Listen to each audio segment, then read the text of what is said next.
Today, I want to talk about what makes the comic symbiote adaptation better than all the other adaptations. So for me personally, what makes the symbiote adaptation from the comic a little bit better compared to the movies or any of the shows or any of the adaptations that are coming out now. It just doesn't make any sense with the adaptations now where Venom kind of gets mad at Spider-Man for, taking it off, right? Where in the comic, it makes a little bit more sense because in the comic, originally, Venom wasn't necessarily doing anything to Spider-Man, right? The symbiote was only giving him pockets and taking him out at night for joyrides, right? And fighting crime at night while Peter was sleeping.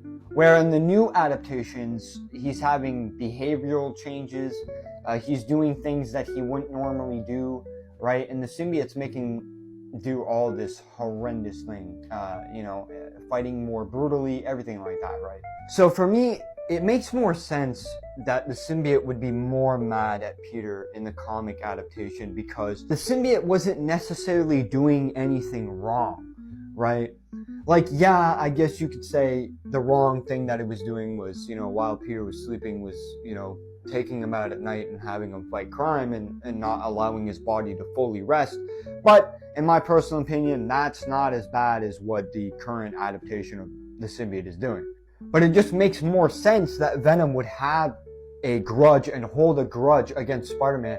Because in Venom's eyes, put your shoes in Venom, right? You're bonded to this guy, this superhero.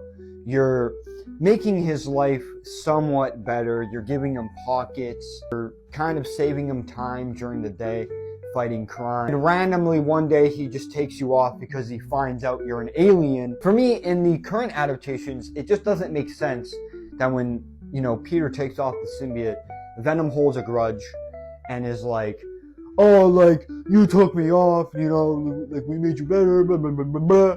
But it's like, dude, you made him a douche. I guess from my point of view, I just don't understand how Venom just doesn't really necessarily see all the things that he was doing and doesn't, I guess, declare it as wrong. Original comic adaptation, it's like, okay, Peter, you're kind of a douche because the symbiote wasn't doing anything. You found out it was an alien and you freaked out, right? And then you just took it off. On top of that, the symbiote saved your life and you still hate the symbiote. The current adaptations, it's like, I can't understand or comprehend how Venom is mad and pissed off at Peter for taking him off. I just don't understand nor comprehend it.